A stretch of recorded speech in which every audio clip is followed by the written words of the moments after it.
Jirtu nagaa keessanii hordoftoota YouTube channel Qubee Academy har'a koorsii Basic Computer Skill jedhu jalatti kutaa lammaffaa isaa waliin ilaalla. Kutaa lammaffaan koorsii kana Word Processing using Microsoft Words. Microsoft Word fayyadamnee Word Processing akkamitti hojjetamu waliin ilaalla jechuudha. Kutaa kana keessatti so let us begin. Word processing refers to the act of using computer to create, edit, save, and print documents like report, letter, memos, newsletter, and other. So, word processing it is act of using computer. Computer fayyadamne document create gochuu, create jechuun uumuu jechuudha. Document uumuu, edit barreessuu ta'uu danda'a, formatting adda addaa, style adda addaa irratti hojjechuu ta'uu danda'a documentii keenyatti. Then save hojjenne sana immoo save gochaa, storage gochaa, storage irratti jechuudha. And print document erga style editing hundayyuu finne immoo gara hard copy print goone kan qabannee deemnu process kana maal jennaani word processing jennaan jechuudha. So akkuma yeroo tutorial darbe keessatti how to create folder jennee ilaalla. Files word file create gochuu jechuudha kun. Then editing document jechuun immoo jalqaba haaraa create goona duwwaa irratti documentii jalqaba irraa kaanee barreessinoo ta'e documentii haaraa create erga goonee booda achirratti barreessuu yeroo jalqabnu maal gochaa jirra jechuudha. Editing isa barreessine immoo formatii garaagaraa style size colorii garaagaraa tekstichaa jijjiirroo ta'e maal gochaa jirra jechuudha. Editing or formatting jennaan jechuudha. Then saving document isa hojjechaa deemnu immoo store gochaa storage device keenya irratti save gochaa deemuu qabna. Then erga xumurree booda process hunda erga xumurree immoo maal goona printing document gara hard copytti baasuu jechuudha. So process kana word processing jennaan. So process kana kan nu dandeessisu immoo software jira. Jalqaba akkuma ilaalla software bakka lamatti ilaallee turre jechuudha. Software divided into two parts, system software and application software jennee ilaalla. So system software warra jennuun they are software created for general purpose. General purpose of software creator kanneen akka operating system, kanneen akka device driver isaan kun system software jennaan. Garuu software lammaffaa paartii application software kan jennuun jira. Application software kun for specific purpose warra create ta'an. So word processing kanaaf specific purpose warra ta'an jiru jechuudha. Kanaafu softwareota processing kanaan fayyadaman jennaan word processor jennaan jechuudha. Isaan kun example word processor isaan kun OpenOffice, Writer, LibreOffice, Google Docs, Microsoft Word kan jennu isaan kun common word processor jechuudha. Isaan kun OpenOffice, LibreOffice isaan kan Linux operating system irratti yeroo baay'ee fayyadamna. Google Docs kun immoo product Google'ti online hojjeta. Online gaafa barreessuu barbaadu Google Docs fayyadamuu dandeenya. Garuu yeroo baay'ee namni baay'een kan fayyadamu isa kanadha. Microsoft Word application software keessa Microsoft Word processor kana fayyadamnee ilaallaa jechuudha. Nutis Microsoft Word kun immoo product Microsoft ta'ee Microsoft Suite kan jedhamu jiru. Software isaa dura download goone install goona. Yeroo install goonu Microsoft Office maal of keessaa qaba? Microsoft Word of keessaa qaba. Microsoft PowerPoint qaba. Microsoft Excel qaba. Microsoft Access qaba. Akkasuma wantoota biraas ofirraa qaba jechuudha. So kana fayyadamne word processing waliin ilaallaa jechuudha. So component of Microsoft Word window. Microsoft Window gaafa bannu componentota kana qaba. Title bar, quick access bar, toolbar, ribbon, menu bar, roller bar kan jennuun jechuudha. Let's see one by one. Tokko tokkoon ilaallume Word documentii kan Microsoft Word window bannee ilaallu jechuudha. Erga Microsoft Office install goone dhufnee asii Word jennee search goone start kanarra tumne Word yeroo roon sarri godhu maal naa fida isa install godhe naa fida jechuudha. Kun amma Wordiin kun isa install godhe naa fida jechuudha. Kan keessatti akkasuma Microsoft Word Office 2007 yoo gootan Word 2007 jedhee isinii fida. 2010 yoo gootan version 2010 jechuudha. 2013, 16, 19 yoo gootan akkuma kana listii asitti isinii fida jechuudha. So kana godhanii wantu irratti kilik gootanii erga bannee booda wantoota kana qaba.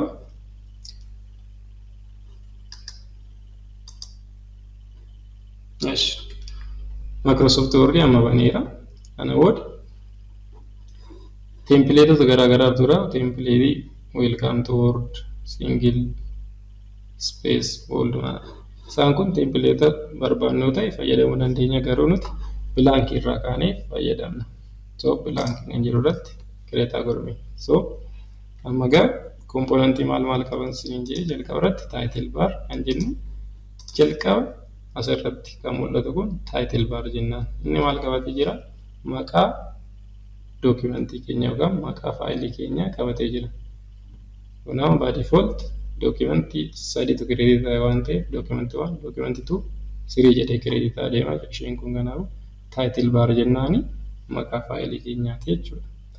Kan biraa quick access toolbar kan jennuun jira.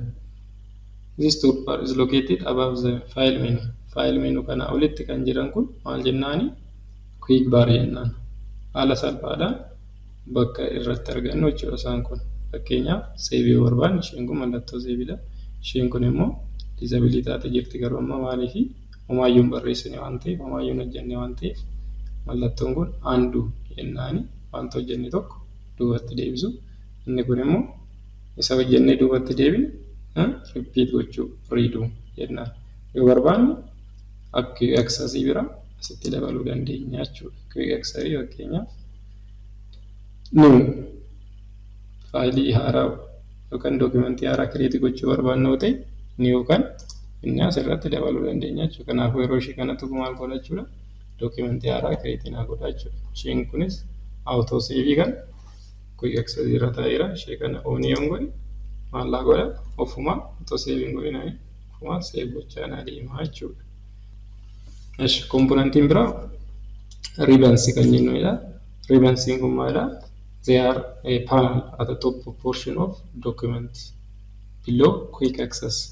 Quick access gaditti warri jiru isaan kana maal jennaani? Ribbons jennaan. Ribbons sagaltu jiru. Achi jala maaltu jira? Kaataagorii garaagaraatiin paanaalonni garaagaraa jiru jechuudha. File, home, insert, design, layout, reference, mailing, review, view, help. Isaan kun maal jennaan jechuudha? Walumatti ribbons jennaan jechuudha. Kan biraa komponentii Microsoft Word inni guddaan menu bar. Menu bariin maaliif nu fayyada? Komandiiwwan Word document irratti hojjennu garaagaraa hojjechuuf nu gargaara. Fakkeenyaaf faayila keenya save gochuu barbaanne, propertii isaa ilaaluu barbaanne, encryptioniiwwan paaswordii fa'aa itti gochuu barbaanne faayila keenyatti eessa dhufna jechuudha? Faayilii keessa dhufna jechuudha. Faayil menu kan argitu isheen kun oomishneen jalqabaadha. Kireetii gochuu barbaanne, template filachuu barbaanne home irra jira. Inni kun new gaafannu haaraa kireetii gochuuf kan jiru banuudhaaf oppiin info jechuun immoo waa'ee dookimenticha information isaa kireetii yoon godhu argitu save size homaayyuun barreessine waan ta'eef peejii tokkodha. Saayizii homaayyuu zeeroodha jechuudha. Information garaagaraa guyyaatti kireetii ta'e last eenyuun akka kireetii ta'e illee isinii fidaa jechuudha.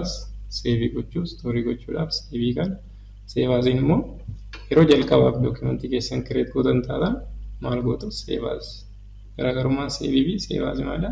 Save as gaafannu lokeeshinii nu filachiisa lokeeshinii iddoo barbaannutti paartishinii barbaannutti dhaqnee seef gochuudha.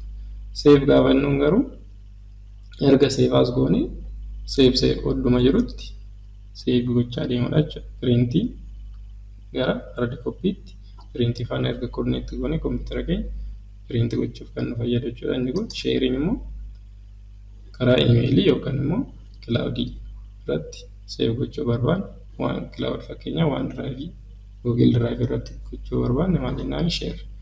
Kan biraa ekspoort kan jennu immoo word dokumentiin barreessine sheerii nama biraatiif yookaan imeeliidhaan telegiraamiin nama erguu barbaanne maal goona dokumentii kee gara PDF itti konvert gochuu barbaanne ekspoort jennaani taayipii isaa filanne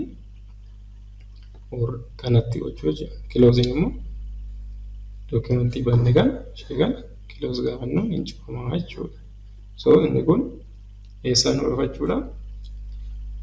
Faayil yookaan meenuu baarii keessa argannaa jechuudha.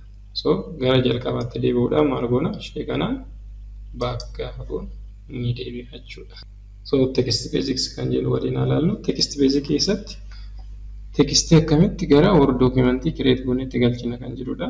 So word dokumentii erga kireet gootanii booda mallattoo wayii siinifti akka vertikaalii biliinki kan taatu isheedhaan maal jennaani text insertion point jennaani. So word dokumentiin keenya achirraa jalqabnee barreessina jechuudha. Isaa gaditti wanti jiru wanti barraa maal jennaani eriyaa sana document eriyaa jennaan jechuudha. Dokumentiin nuti barreessinu wordii tokko ol waan ta'eef immoo maal gochuu qabna? Wordota jidduu ispeesii galchuu qabna. Singil ispeesii yoo ta'e mallattoo white ispeesii kana galchuudha. Fi ispeesiin wordii sana jidduu nuti galchinu immoo maltipil yoo ta'e yookaan immoo tokko ol yoo ta'e maal fayyadamna? Mallattoo taabii kana kiiboordii irraa ni fayyadamna jechuudha. Kan biraa how to move around word document. Word document kana keessa akkamitti muuvii goona? Akkamitti gadi finna? Viewsa akkamitti ol finna? Kan jedhu immoo maal fayyadamna? Vertical scroll, horizontal scroll, and zoom in and zoom out. Vertical scroll jechuun dokumentii keenya olii fi gad oofuu jechuudha. Kanaaf oofuu. Horizontal scroll jechuun immoo bitaarraa gara mirgaa dokumentii kana asitti barreessine kan akka kanaan gara kanaatti oofuu jechuudha. Zoom in jechuun immoo guddisuu, xiqqeessuu. Zoom outiin view dokumentii keenyaa guddisuu, zoom in immoo view dokumentii keenyaa xiqqeessuu jechuudha.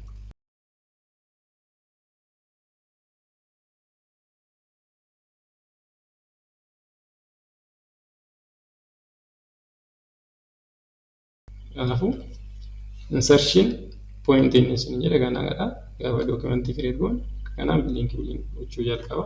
Kanaafuu vertical scroll kan jennuun isa kanadha. Dokumentii keenya akka kanaan ol gad oofuu dandeenya jechuudha.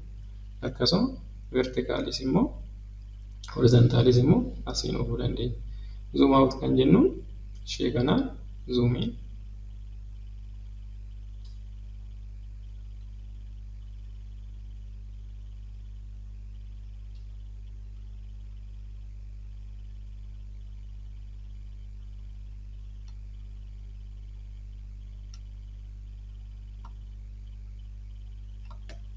Zoom in kan jennuun immoo isa kanaan zoom in gochuu akkasuma zoom out guddisuu jechuudha. Saayizii keenya jechuudha. So amma parsantii dhibbarra nuuf haa ta'u. So dokumentii wayii gaafa barreessuu barbaannu iddoo insershinii kanaa jalqabnaa jechuudha. Leetaas qubee akkaadaamii jennee barreessinu qubee. So qubee fi akkaadaamii gidduu ispeesiin jira waan ta'eef maal fayyadama jechuudha. Mallattoo ispeesii kana fayyadamee inni lammaffaa barreessaa jechuudha.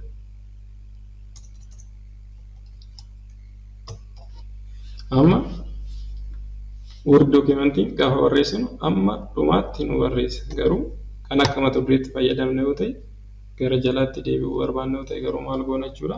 Laayinii haaraa galchuudhaaf mallattoo intarii kun immoo intarii kiiboordii irraa fayyadamne intar gaafa goonu gadi laayinii biraa irratti nu gahaa jechuudha. Laayinii kanarratti paaragiraafii barreessinu barreessinaa jechuudha.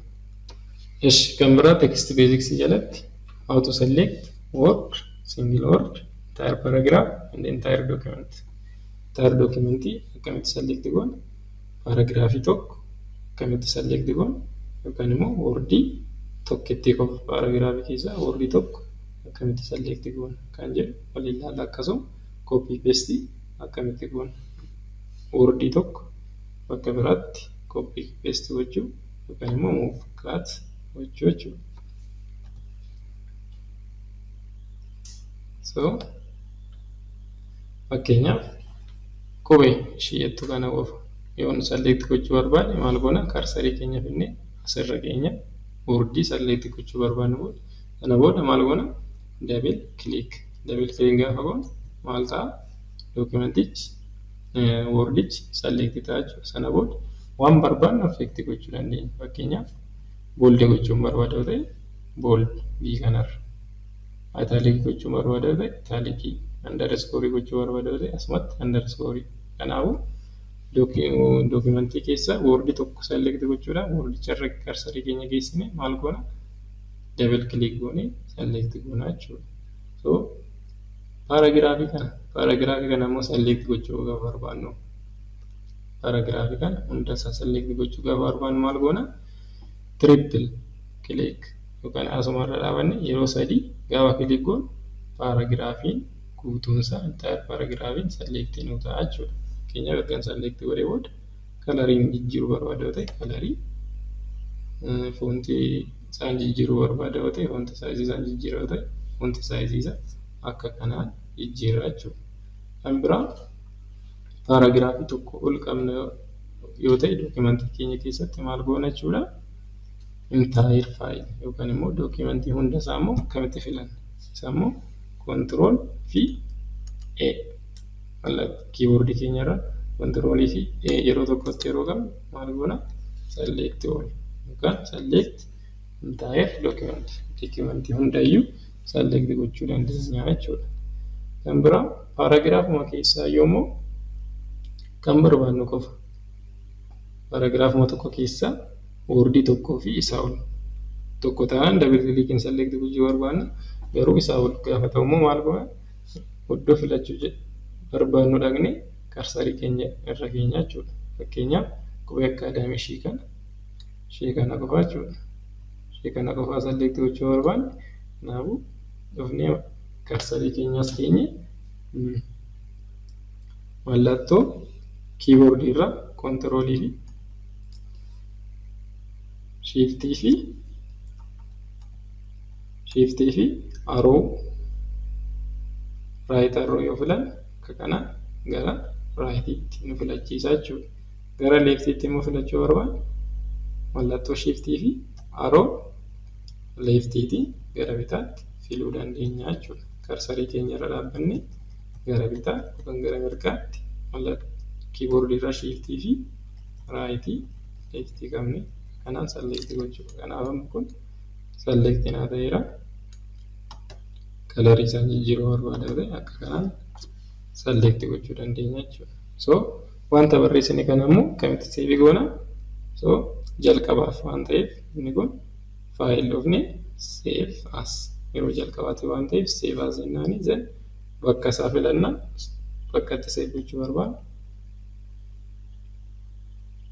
Then dhufne maqaa kenninaafi jechuudha. Qubee akkaadaamii naa kenneerannu save.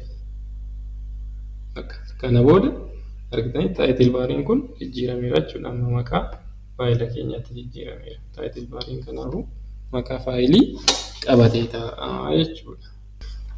Meeshii kan biraa proving features kan jennudha. Proving features jechuun word documentii create goone keessatti errorii detect kan nu gochuu danda'u jechuudha. So word documentii context errorii, spelling errorii, grammar errorii detect godhee nutti agarsiisuu danda'a. Context error kan jennuun paragraafii barreessinu keessatti wordiin tokko context isaa malee yoo gale blue line'idhaan jala umurii nutti agarsiisa. Spelling error yoo qabaate dokumentii nuti barreessinu red'idhaan nutti agarsiisa. Grammar error yoo qabaate green'idhaan nutti agarsiisa jechuudha. So let us see. Fakkeenyaaf context error ilaalume dear sir good morning good morning. Fakkeenyaaf amma gaafa leetarii nama barreessinu maal jenna? Dear sir or dear madam. Good morning. Jennee gaafa jalqabnu greeting keessatti amma kun dear kan jettu kun spellingiin isaa sirriidha. Garuu maalidha? Kontekstii greeting keessatti diiriin kun sirrii miti jechuudha. Diiriin kun isa greetingiidhaaf nu fayyadu miti. Garuu dear kan jedhu Ingiliffa keessatti maalidha? Spelling error qaba. Kanaaf mallattoo maaliitiin jala nu muru jechuudha? Mallattoo bilootiin jala nu muru jechuudha. Spelling error immoo qabaate fakkeenyaaf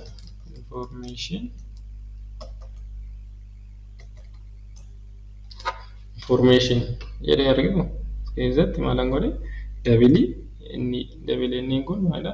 Error qaba jechuudha. Isa kana sirreessuu gaafa barbaannu maal goona? Karsarii keenya finneerra keenya kilik goone sirreessuu dandeenya. Diirii kan itti dhiyaatu diirii isa kana fayyadamuu barbaadde jedhee opshinii nuuf fida zen irratti kilik goona. Dear sir amma argitanii errorichi badeera jechuudha. Kontekstii erroriin kun badeera. Kan information jedhu kunis dhufee right click irratti godha zen waan information itti dhiyaatu hiika qabu naafidha jechuudha. So akka kanaan drawing feature kana fayyadamni errorii dookimentii keenya keessatti barreessaa jiru remove gochuu dandeenya jechuudha. Garuu asitti afaan Oromootiin barreessaa jirra yoo ta'e Word dookimentii Microsoft Word hundasaa qubee keenya diimaadhaan jala nu mura. Kanaafuu isaan akkasiitiin maal gochaa deemna? Isaan kan add to dictionary kan immoo gara dictionarytti qubee kan jedhu anaaf hiika qaba. Afaan Oromooti jettanii akka kanaan dictionarytti dabaluu dandeenya yookaan immoo language Microsoft Word Office kanarratti language afaan Oromoo addi gochuu dandeenya jechuudha. Sana booda inni diimaa jala muru maal ta'a jechuudha? Inni badaa jechuudha. Text basics amma kana ilaalle amma immoo kana ol ilaalle formatting text. Formatting text jechuun formatting asitti hiika yeroo baay'ee beeknu irraa garaagara. Format fakkeenyaaf flashii USB formatii goone yoo jenne maalidha? Irreessa. Dookimentii irra jiru, faayila irra jiru irraa balleessuun maalidha? Formatting jennaan. Garuu Word processing keessatti formatting jechuun changing appearance jechuudha. Appearance yookaan immoo istaayilii barbaannuun dookimentii keenya gaafa sirreessinu maal jenna? We are formatting our text jennaan jechuudha. For example, changing font size. Font size dookimentii keenya jijjiiruu, guddisuu, xiqqeessuu gaafa jalqabnu maal jechuudha? Formatting gochaa irra jechuudha. Size isa jijjiiraa jirra. Size barbaannu. So font size jechuun is a measurement of height of character in typeface usually expressed in point or pixels. So font size height kaaraakterii Word dookimentii keessatti barreessuun meeshaalee godhattiin goonudha. Maaliif meeshaalee ta'a? Unitiin isaa pointii yookaan pikseliidhaan meeshaalee ta'a jechuudha. So another formatting is changing font style.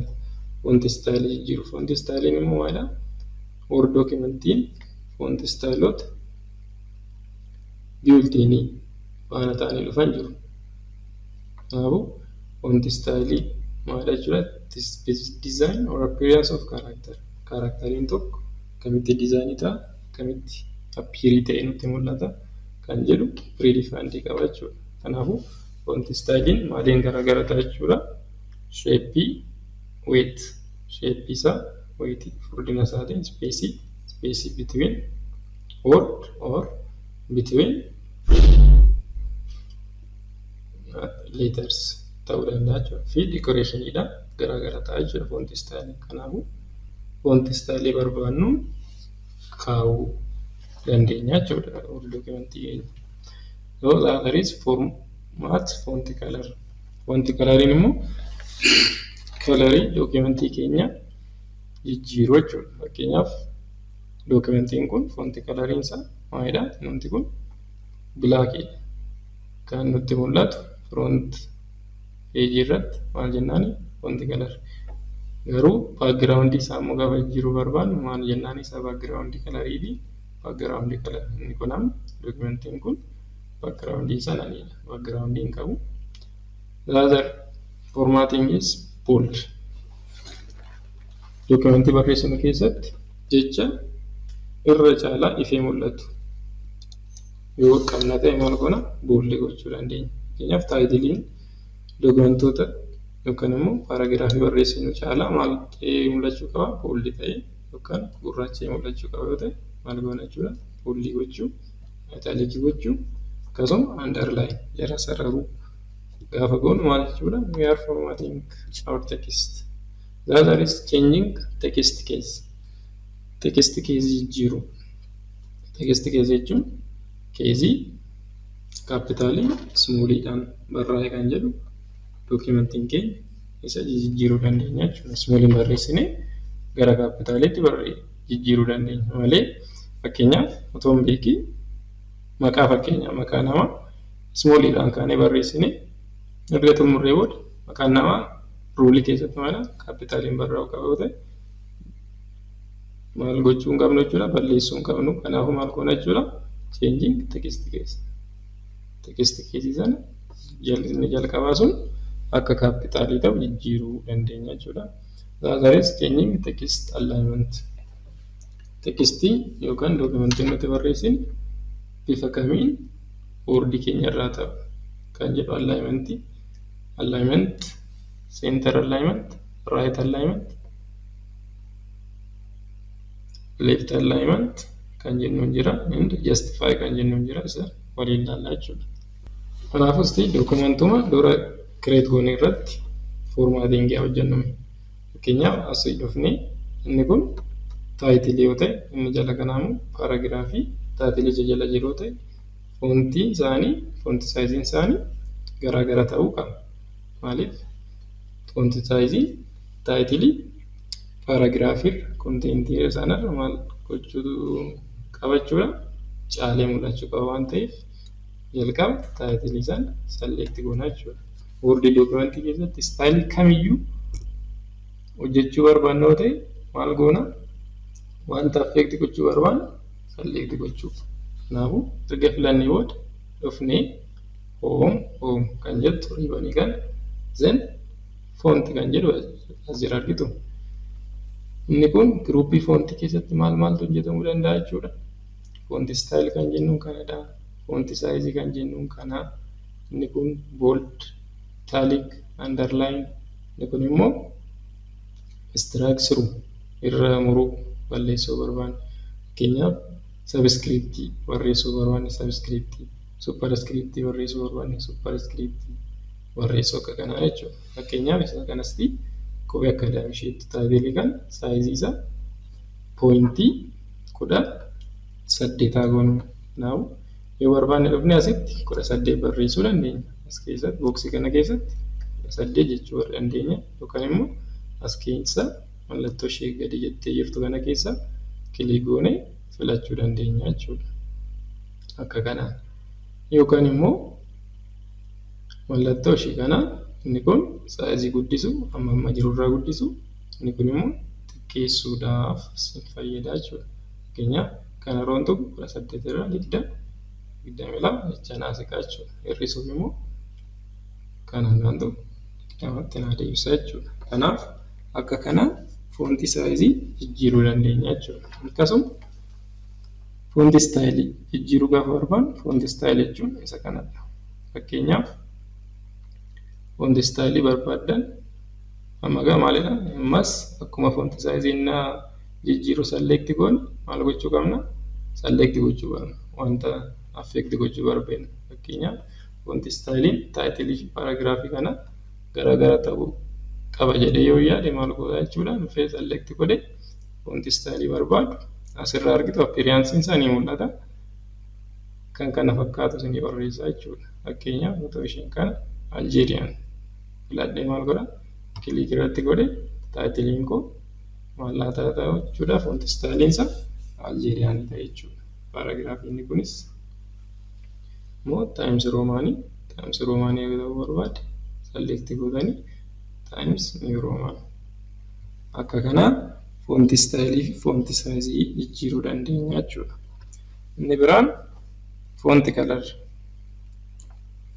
fonti kalarii yookaan immoo fonti kalarii kontentii dookimentii keenyaa jijjiiruu barbaanne ammas maal goona select wanta jijjiiruu barbaanne sana select gochuu qabna. Fakkeenyaaf qubee akaadaamii taayitilii isa yookaan reeddi gochuun barbaanne maal godhachuudha select goone sen ammas hoomii sen ishee kana taate isheen jala murte kun maalidha isheen kun font kalarii jijjiiruuf nu fayyaddi jechuudha. By default black irra ta'a mallattoo down arrow kana fayyadamne isa barbaanne kalarii barbaanne filachuu dandeenya jechuudha. Fakkeenyaaf reeddi kana irratti dhufeen kilik yoo godhe maal ta'a jechuudha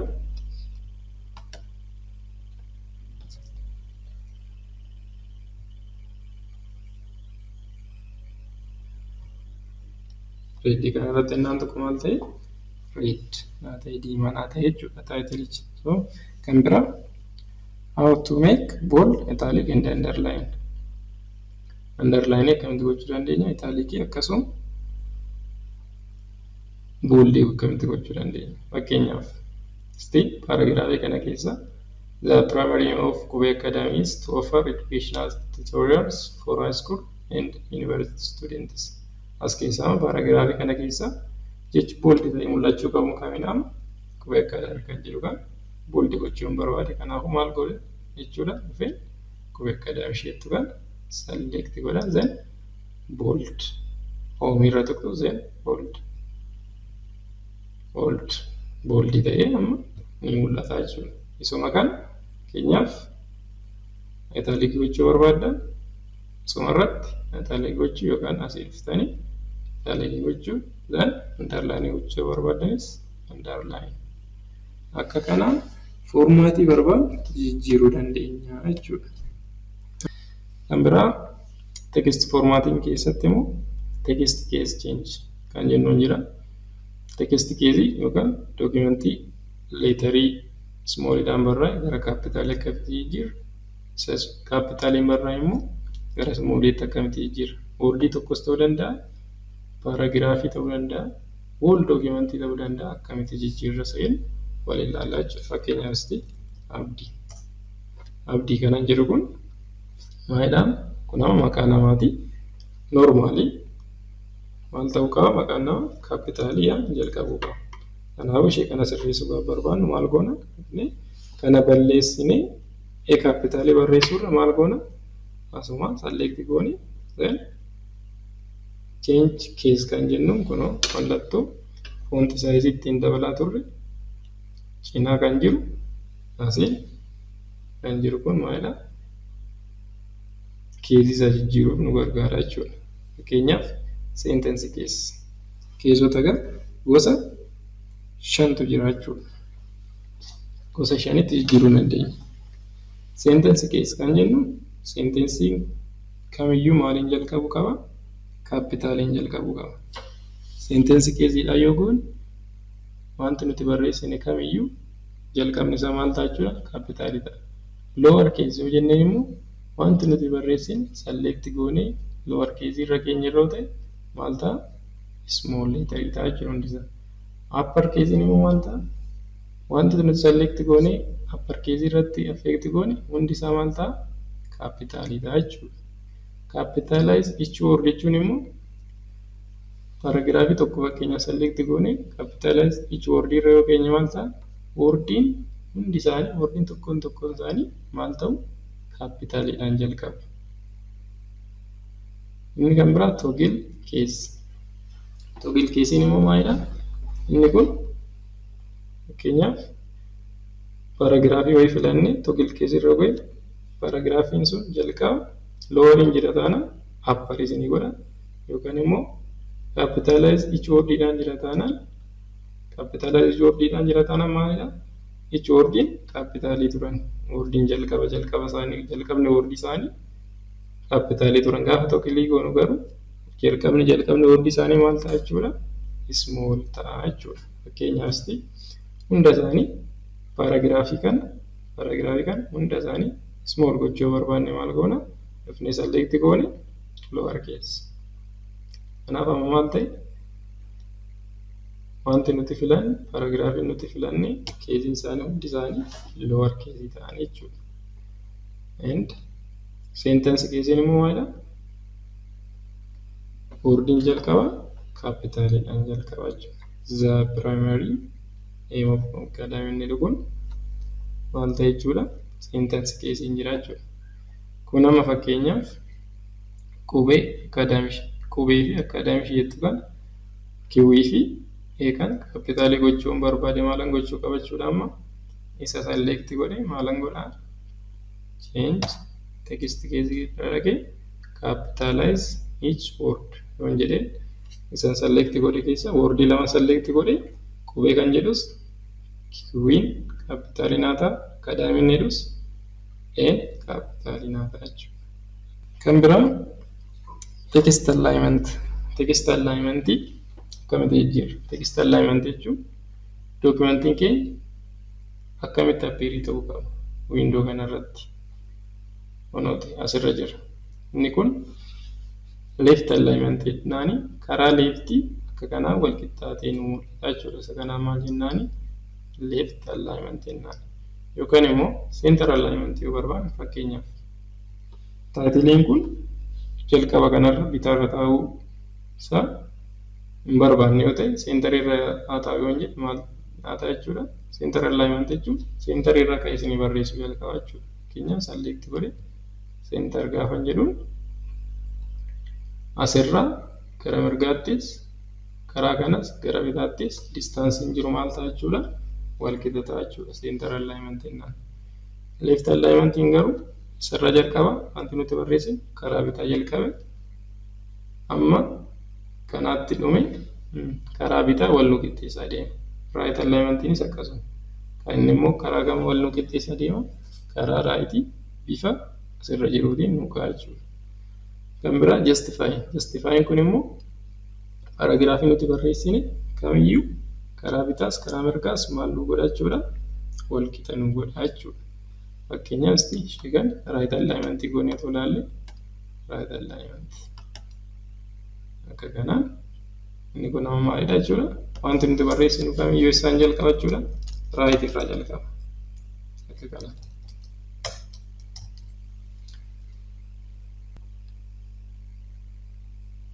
Ishi fakkeenyaaf paaraagiraafii biraa asirratti dabaluun barbaade maal ta'a jechuudha hundi isaanii amma right irra naa jalqabu jechuudha. Subscribe our channel kan jedhe inni kun maal ta'a jechuudha right irra jalqabee barreessaa jechuudha. Garuu ta'u left alignment irra jiraate eessaan naa jalqaba jechuudha karaa leftii naa jalqaba jechuudha. Kanaafuu dookumentiin nuti yeroo baay'ee barreessinu maaliin ta'uu qaba justifiedhaan taayitilii yoo ta'e immoo yookaan kanaan ta'uu qaba left alignmentidhaan yookaan immoo justifiedhaan ta'uu qaba. So select goone justified itti deebisuu barbaanne akka kanaan select goone mallattoo ishee kan gochuu dandeenya yookaan immoo kiiboordii keenyarra control fi J yoo ta'u justify nu ta'a jechuudha. Justify nam paaraagiraafiin keenya amma dhumutti karaa bitaas karaa mirgaas wal nu qixxaataa jechuudha. So fakkeenyaaf dookumentii yoo hojjenne deetii fi adireesii front page irratti galchuu barbaanne fakkeenyaaf maalidha yeroo baay'ee submission deetii fi adireesiin eessaan ta'a karaa raayitii ta'a. Kanaaf isaan akkasii maal goona ispeesii yookaan taaptaabiidhaan geessinee raayitii irra gochuun fakkeenyaaf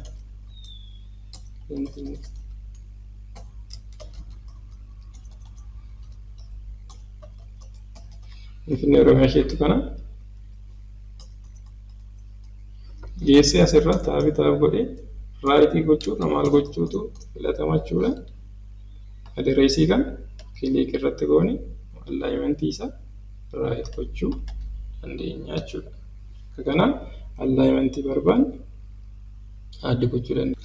Ishi kan biraa formatting paragraph kan jedhudha. Formatting paragraph jechuun paragraafii staayilii barbaannu appearaansii barbaannu akkamitti geenyaa isa jedhudha. Akkuma text formattingii text irratti hojjennu Normally text formatting inni hojjennu paragraafii ni hojjeta.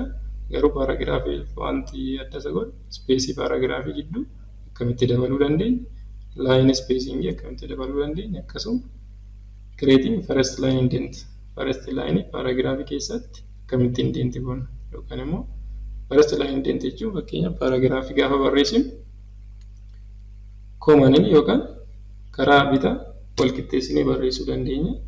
Paragraafii gaafa jalqabnu jechuudha yookaan immoo paragraafii gaafa jalqabnu laayinii jalqaba keessa seennee gaafa jalqabnu maal jennaani first line indent jennaan.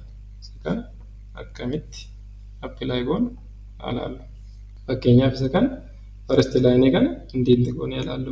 First line inni kun eessarraa jalqabee left irraa jalqabee garuu yeroo tokko immoo paragraafii laayiniin jalqabaa maal ta'uu qaba? Xiqqoo ishee keessa galuu qaba. Kanaaf paragraaf formatting gaafa barbaadu maal goona? Paragraafichi select goona then maal goona dhufnee mallattoo kunoo alignment isaa amma text ittiin hojjenne cinaa kan jiru ishee kana line spacing kan jennu then line spacing optionii filadha. So dhufne special isheettu kan then first line so first line meeqaan asiqu 0.5 in asiqu 6 dhaan asiqu gaafa asii amma kilik goon asitti nutti agarsiisaa jira. Bakka kanatti amma siqaa jiru nutti agarsiisaa jira jechuudha. Kanaaf akka barbaannetti isa kana inni jijjiiruu dandeenya jechuudha. Kan biraa spacing before and after. Before a paragraph jechuun paragraafii kana before isa keenyaaf qubee akaadaamiin jedhu kun taayitiliin kun maalidha? Jalqabarra jira before this paragraph dha. Before this paragraph space jidduu kanatti dabaluu barbaannoo ta'e maal goona jechuudha. Asirratti add 6 point taayitilii irra naasiquu qaba yoo jedhe asirra 6 point godhaan then after jechuun immoo paragraafiin kun erga dhumee booda paragraafii lammaffaa fi paragraafii amma irra jiru kan space gaafa barbaadu immoo after jettu kana tuqaa then inni kun immoo line spacing space paragraafii yookaan immoo line jidduu jiru line paragraafichaa jidduu jiru kam akka ta'u singly 1.5 double kan jennu jira. Kanaafuu 1.5 shi agoonu nuti then okay gaafa jedhu kanaafuu inni kun amma first line indent jalqaba dhuftee kanaan keessa galtee jechuudha. Kanaafuu space kan jennuun immoo jidduu kana space line inni jennu jidduu paragraafii hunda isaanii jidduu jiru space jiru. Inni kun immoo space jidduu kana jiru immoo before this paragraph after this paragraph kan jennuun akka kanaan dabaluu dandeenya jechuudha. How to work with table. Working with table. Tabileedhaan immoo akkamitti hojjenna? Egaa dookumentii nuti hojjennu hundi isaa tekstii qofa miti. Tabilii qabaachuu danda'a, piikcharii garaagaraa qabaachuu danda'a, giraafiksii garaagaraa qabaachuu danda'a. Kanaafuu amma immoo tabiliidhaan tabilii akkamitti dookumentii keenya keessatti addi goona yookaan insert goona kan jennu ilaallaa jechuudha. Kanaafuu table jechuun bifa kanaan bifa roo fi bifa kolomaniitiin daataa keessoo barbaannoo ta'e kaa'uu barbaannoo ta'e dookumentii keenyarra teebilii fayyadamna jechuudha. So as keessatti teebilii akkamitti insert goona? How to add row in table. Row jechuun wanni daataatti galchinu kan row yookaan immoo horizontaalii jiru kun maal jennaan? Row jennaan. Fakkeenyaaf attribuutota akka kanaan keenya teebilii keessatti serial number, name, gender erga jennee booda isaan kun amma koloman jennaani isaan akkamitti dabaluu dandeenya? Attribuutota kanaaf data jalatti immoo kan dabalu maalidha? Row fayyadamneeti. So how to add row akkamitti dabaluu dandeenya?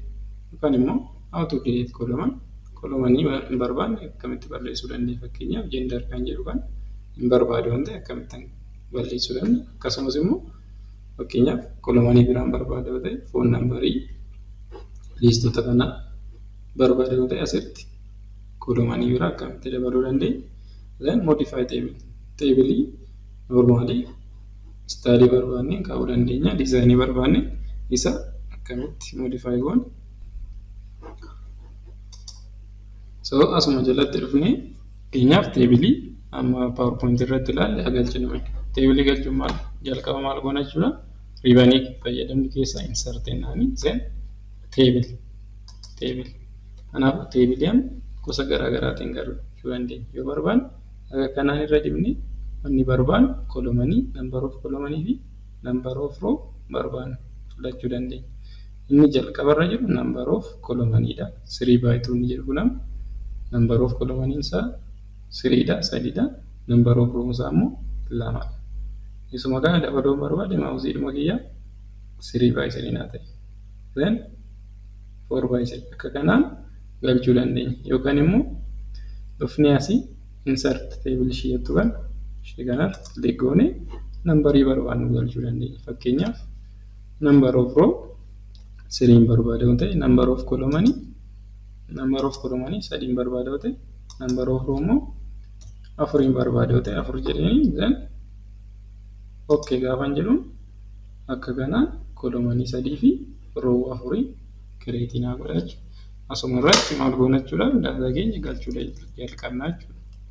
Serial number then seelii barbaadde darbuu barbaanne maalidha? Keyboardii keenya irra taab gaafatamu asirra asitti nu darba fiinummaa.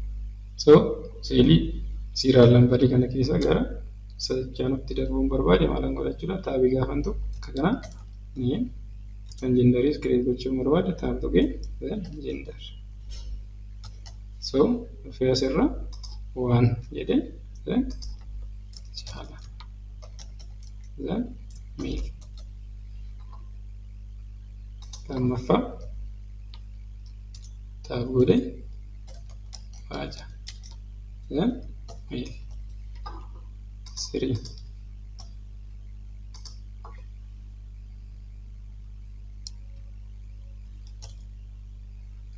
toltu jedheetuun female. Fakkeenyaaf how to modify this table. Modify gochuu gaafa barbaadu fakkeenyaaf serial numbering kun baay'inaan duwwaa waan ta'eef maal gochuu dandeenya jechuudha. Ishee kan inni ishee kolomanii ishee akka kanaan ittisuu dandeenya jechuudha. Kan biraa asuma irratti fakkeenyaaf inni kun first name qofa yoo ta'e last name maqaa abbaa isaanii dabaluun barbaade maalan jedha jechuudha. Dhufee asuma irratti right click goone jechuudha. Right click then isaan dabaluu barbaanna insert column to left name irraa gara leftitti jechuudha inni kun. Kan biraa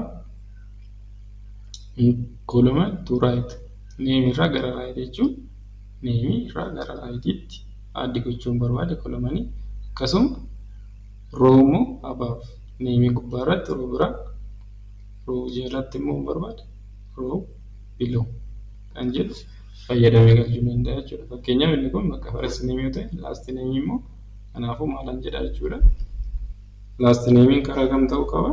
Karaa right ta'uu qaba waan ta'eef right jedhee asitti last name